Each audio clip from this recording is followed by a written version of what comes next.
First Republic Bank has the potential to be the mother of all short squeezes, so Monday's earnings call is obviously very critical to this play.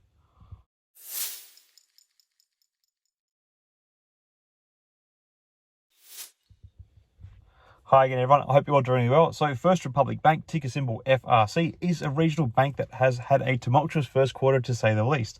And on Monday, in the after hours, the company is set to report its earnings, and the pressing questions for investors is, how bad was the damage to the company? According to Morningstar, they've named this as being probably the most important earnings report in the history of the bank. For speculators, this is perhaps an important earnings call, as it will be what can determine the likelihood of a potential short squeeze or even a rebound in the stock price. Send it to the frickin' moon, idiot. FRC has had a relatively high short interest, with about 30% of its float currently held short.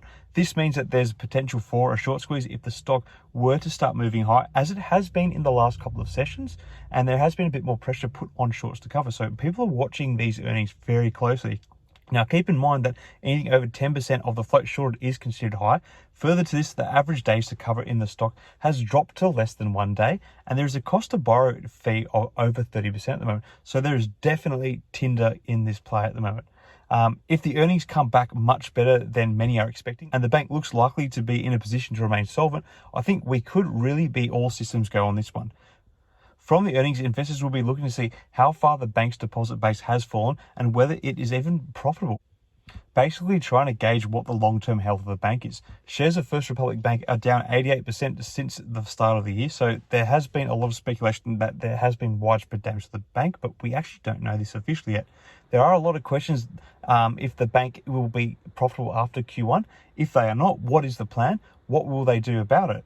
Is there any way out of it? These are all the questions that investors are asking and hoping to find answers to when the earnings report is released after the markets close. The answers to these questions all feed into the potential short squeeze and rebound play on this one. It is an astounding change in fortune for First Republic, a regional bank that found success by focusing on offering private banking and wealth management services to wealthy clients in coastal urban areas. First Republic, founded in 1985 and based in San Francisco, and the bank was exclusively led by founder Jim Herbert, I found out recently, until mid-2021. And it has been able to churn out a remarkably high organic growth year after year, resulting in compounded asset growth of roughly 20% over the past 10 years, compared with an industry rate of around 5%, according to a recent Barron's article. However, the company's fortunes changed in March following the collapse of Silicon Valley Bank, which we have spoken about here quite extensively. This bank collapse sparked a rout in regional bank stocks and prompted bank customers to pull deposits. First Republic was something of an innocent bystander. Nonetheless, it got caught up in the maelstrom, and the company's stock hasn't recovered. Shares of First Republic Bank closed above $14 on Friday, far below their 52-week high of $171. The company, which has $176 billion in term deposits at the end of their fourth quarter last year, has tried to shore up its business and gotten help from competitors, as we've spoken about here before, a consortium of banks through First Republic, a bit of a lifeline back in March, moving uninsured deposits totaling $30 billion into the bank. At the time, First Republic said it had a cash position of approximately $34 billion when deposit outflows exceed cash on hand.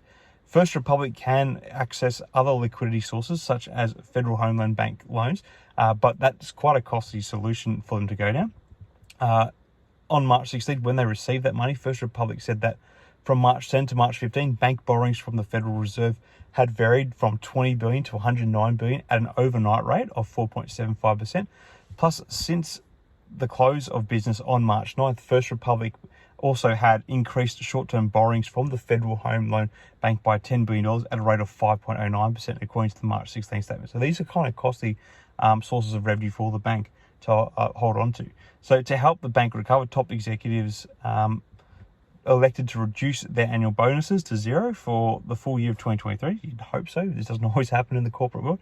And that was like in a regulatory filing, if you've been reading any of that stuff lately. And another step the bank took on April 6th, the First Republic board actually suspended payment of the quarterly cash dividend on the bank's preferred stock. We've covered that on here before as well. Other regional banks' first quarter earnings have actually so far been a mixed bag of results. For instance, Wells Fargo, which is obviously not necessarily a regional bank, but they reported a better than expected first quarter profit, while JP Morgan Chase missed revenue estimates due to weaker than expected trading results. However, overall, the banking sector has actually been performing well amid a recovering economy, which bodes well for First Republic Bank's earnings.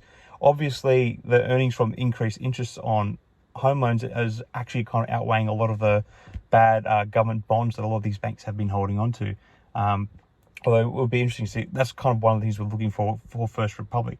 So obviously we're going to be looking at their loan portfolio, as it has historically had a lower default rate compared to its peers, which is a good thing. It has strengthened the favour of the bank. The bank's focus on serving high net worth individuals and offering jumbo mortgages could lead to higher loan balances and increased interest income. Additionally, the bank's expansion into new markets could actually further boost its loan portfolio. I believe it looks like that they have actually moved into Seattle and Denver as well as other high-end markets, from my understanding. Another area of interest will be the bank's net interest margin, or NIM, which is often called to, which is the difference between the interest income generated by a bank and the amount of interest paid out to its lenders. Recent quarters, First Republic Bank has managed to maintain a high NIM, driven by its focus on lending to high net worth individuals who typically have higher credit scores and stronger credit worthiness. If the bank can continue to maintain a high NIM, it could lead to higher profitability. So these are all things that are strengths for the bank. Is like it actually has a higher end clientele. So it's whether or not they've stayed with the bank, I guess. Finally, investors will be looking for any updates on the bank's plans for capital deployment, such as dividend payments or share buybacks. First Republic Bank has historically been conservative in its approach to capital deployment, which has helped to maintain a strong balance sheet. Which there's a lot of clouds over, but historically there has been a lot of strength there. However, with the recovering economy and increased investor demand for yield, the bank may face pressure to increase its capital returns. And that might be part of what's weighed on the stock price as well, because it wasn't historically a high dividend paying stock, which most banks kind of typically are. Anyway, overall, First Republic Bank's earnings are expected to reflect the bank's strong loan portfolio, high NIM, and a conservative approach to capital deployment. However, investors should keep an eye on any potential risks to the bank loan portfolio, such as a downturn in the housing market going forward, or increased competition in high net worth lending space, which is their specialty. As with any investment, it's important to conduct thorough research and analysis before making any decisions. And obviously, the most up-to-date analysis that we can make is going to come after today's earnings call. Anyway, what are you all expecting from FRC's earnings? Are we staring down the barrel of doom for this bank, or are we about to see this play really catapult and see a large-scale recovery in the stock? Let me know your thoughts in the comments below. Till next time, may the markets trade in your favour. Cheers.